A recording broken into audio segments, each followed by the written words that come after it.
Assalamualaikum warahmatullahi wabarakatuh. Halo semuanya, apa kabar? Semoga selalu dalam keadaan sehat dan selalu dalam keadaan semangat. Bertemu lagi dengan Bu Ismi di video pembelajaran kita di mata pelajaran etika profesi. Nah, kita sekarang akan masuk ke materi kita di bab ketiga, yaitu etika profesi dalam bidang akuntansi dan keuangan. Apa saja sih materi kita di bab ini? Yuk simak videonya. Yang pertama yaitu pengertian etika. Di sini ada 3 ahli yang mengatakan definisi etika. Yang pertama yaitu Dr. Andes O.P. Simorangkir. Menurut Dr. Andes O.P. Simorangkir, etika atau etik diartikan sebagai pandangan manusia dalam berperilaku menurut ukuran dan nilai yang baik. Yang kedua, menurut Dr. Andes Sidiga Jalba, etika adalah teori tentang tingkah laku perbuatan manusia dipandang dari segi baik dan buruk sejauh yang bisa ditentukan oleh akal.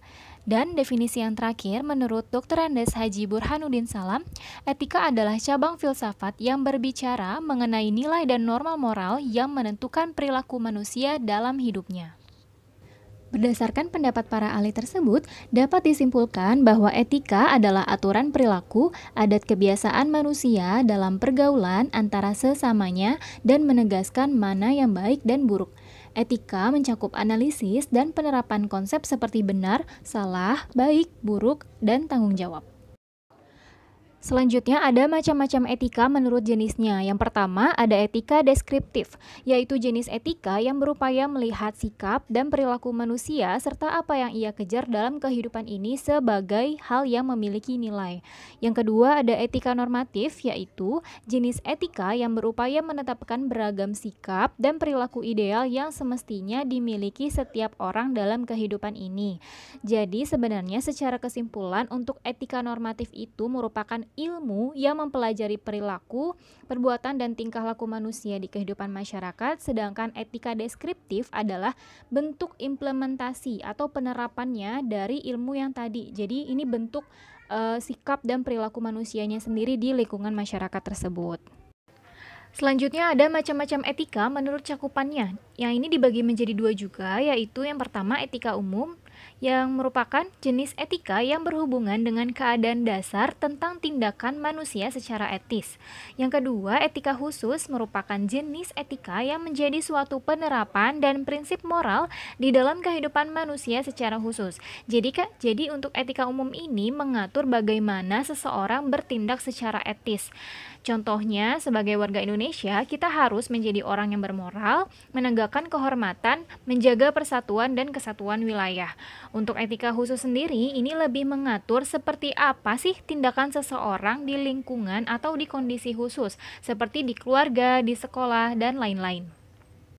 Etika khusus sendiri dibagi lagi menjadi 2. Yang pertama ada etika individual, merupakan jenis etika yang berkaitan dengan kewajiban dan sikap manusia terhadap diri mereka sendiri. Contohnya, yang pertama memelihara kesehatan dan kebersihan tubuh, yang kedua beriman dan tekun menjalani ibadah, yang ketiga berperilaku jujur dan disiplin, serta masih banyak contoh yang lainnya ya. Yang kedua itu ada etika sosial, merupakan jenis etika yang berkaitan dengan kewajiban, sikap, dan perilaku manusia sebagai anggota umat manusia. Contohnya, menghormati orang yang lebih tua, berperilaku sopan dan bertegur sapa, menghormati agama lain, dan masih banyak lagi. Perlu diperhatikan bahwa etika individual dan etika sosial tidak dapat dipisahkan satu sama lain karena kewajiban manusia terhadap diri sendiri dan sebagai anggota umat manusia saling berkaitan. Selanjutnya ada pengertian profesi. Profesi berasal dari bahasa Latin professio yang memiliki 2 pengertian, yaitu janji atau ikrar dan pekerjaan. Secara istilah, profesi adalah suatu pekerjaan yang mengandalkan keterampilan dan keahlian khusus dan menuntut pengemban profesi tersebut untuk terus memperbarui keterampilannya sesuai perkembangan teknologi. Selanjutnya, profesi itu merupakan bagian dari pekerjaan, namun tidak setiap pekerjaan adalah profesi. Nah, berikut adalah ciri-ciri profesi. Yang pertama, adanya pengetahuan khusus yang dimiliki berkat pendidikan, pelatihan, dan pengalaman. Yang kedua, adanya kaidah dan standar moral yang sangat tinggi dibuktikan dengan adanya kode etik yang harus dimiliki oleh setiap profesi. Yang ketiga, mengabdi pada kepentingan masyarakat. Jadi, sebagai anggota profesi harus mendahulukan kepentingan masyarakat masyarakat di atas kepentingan individu. Yang keempat, ada izin khusus untuk menjalankan suatu profesi. Yang kelima, kaum profesional biasanya menjadi anggota dari suatu profesi. Jadi ada organisasi khusus yang menaungi profesi tersebut. Sebagai contoh, untuk akuntan profesinya ada Ikatan Akuntan Indonesia atau IAI. Terus kalau dokter ada Ikatan Dokter Indonesia, lalu ada PGRI, Persatuan Guru Republik Indonesia, dan masih banyak lagi organisasi-organisasi yang menaungi profesi. Dan jika memiliki kelima ciri tersebut, itu dapat dikatakan sebagai profesi. Namun jika tidak ada ciri-ciri tersebut, maka itu bisa dikatakan sebagai pekerjaan. Jadi antara pekerjaan dan profesi itu berbeda ya anak-anak. Berikutnya ada syarat-syarat suatu profesi. Yang pertama, melibatkan kegiatan intelektual. Jadi profesi itu dijalani dengan melibatkan keahlian atau pengetahuan yang memang diandalkan di dalam profesi tersebut. Yang kedua, menggeluti suatu batang tubuh ilmu yang khusus. Seperti contoh, seorang profesi akuntan berarti dia harus menguasai atau menggeluti ilmu akuntan yang sangat berguna dalam menjalani profesi tersebut. Yang ketiga, memerlukan persiapan profesional. Yang keempat, memerlukan latihan dalam jabatan yang berkesinambungan. Nah, seorang yang menjalani profesi itu harus mengembangkan pengetahuan yang dimilikinya melalui latihan-latihan dalam jabatan pada saat ia menjalani profesi tersebut. Yang kelima, menjanjikan karir hidup dan keanggotaan yang permanen. Yang keenam, mementingkan layanan di atas keuntungan pribadi. 7, mempunyai organisasi profesional yang kuat dan terjalin erat, seperti contoh yang tadi ya, IAI, ID, PGRI, dan lain-lain. Dan yang terakhir, menentukan baku standarnya sendiri, yaitu kode etik. Jadi profesi harus memiliki kode etik. Pernahkah kalian mendengar istilah profesi dan profesional? Ternyata dua kata itu berbeda loh artinya. Menurut The George, profesi adalah pekerjaan yang dilakukan sebagai kegiatan pokok untuk menghasilkan nafkah hidup dari mengandalkan suatu keahlian. Sedangkan profesional adalah orang yang mempunyai profesi atau pekerjaan purna waktu dan hidup dari pekerjaan itu dengan mengandalkan suatu keahlian yang tinggi. Nah, di slide sebelumnya kita sudah tahu nih bahwa profesi itu adalah pekerjaannya dan profesional adalah orang yang mempunyai atau menjalani pekerjaan tersebut. Lalu, disinilah ada perbedaan profesi dan profesional yang lebih jelas. Untuk profesi sendiri, mengandalkan suatu keterampilan atau keahlian khusus. Yang kedua, dilaksanakan sebagai suatu pekerjaan atau kegiatan utama. Yang ketiga, dilaksanakan sebagai sumber utama nafkah hidup. Dan yang keempat, dilaksanakan dengan keterlibatan pribadi yang mendalam. Sedangkan profesional, yang pertama, orang yang tahu akan keahlian dan keterampilannya. Yang kedua, meluangkan seluruh waktunya untuk pekerjaan atau kegiatannya itu. Yang ketiga, hidup dari pekerjaannya. Dan yang terakhir, bangga akan pekerjaannya. Peranan etika profesi. Etika dalam perkembangannya sangat mempengaruhi kehidupan manusia. Etika memberi manusia orientasi bagaimana ia menjalani hidupnya melalui tindakan sehari-hari. Nilai-nilai etika profesi menjadi landasan dalam pergaulan baik dengan kelompok ataupun masyarakat umum maupun dengan sesama anggota profesi. Berikut adalah kode etik profesi. Kode etik adalah norma atau asas yang diterima oleh suatu kelompok tertentu sebagai landasan tingkah laku sehari-hari di masyarakat maupun di tempat kerja. Sedangkan kode etik profesi adalah pedoman sikap, tingkah laku, dan perbuatan dalam melaksanakan tugas atau pekerjaan yang ditekuni. Selanjutnya ada tujuan menciptakan kode etik. Yang pertama, untuk menjunjung tinggi martabat dan citra profesi. Dalam hal ini, yang dijaga adalah kesan dari pihak luar atau masyarakat sebagai upaya mencegah orang luar memandang rendah atau remeh suatu profesi. Yang kedua, untuk menjaga dan memelihara kesejahteraan para anggota. Yang dimaksud kesejahteraan di sini adalah kesejahteraan material dan spiritual atau mental.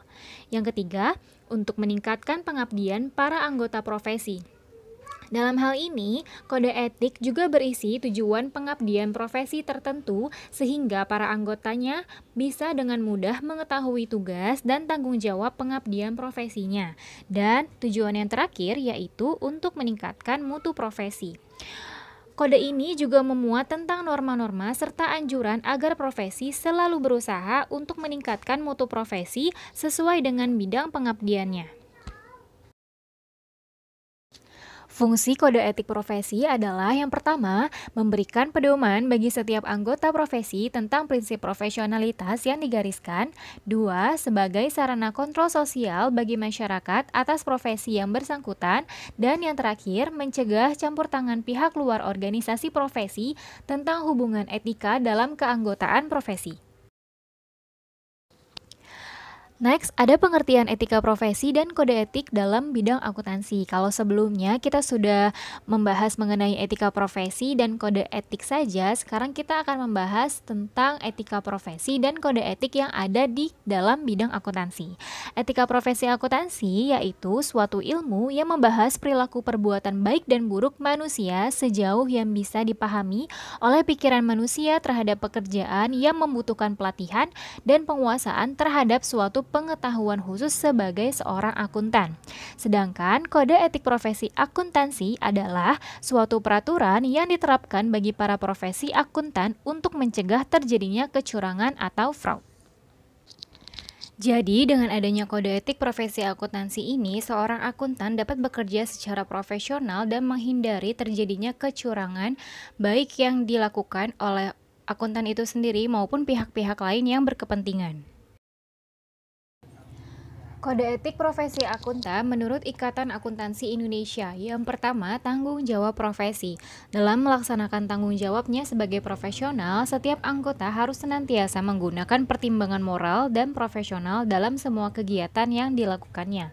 Yang kedua, ada kepentingan publik. Setiap anggota berkewajiban untuk senantiasa bertindak dalam kerangka pelayanan kepada publik, menghormati kepercayaan publik, dan menunjukkan komitmen atas profesionalisme. Yang ketiga, integritas adalah suatu elemen karakter yang mendasari timbulnya pengakuan profesional.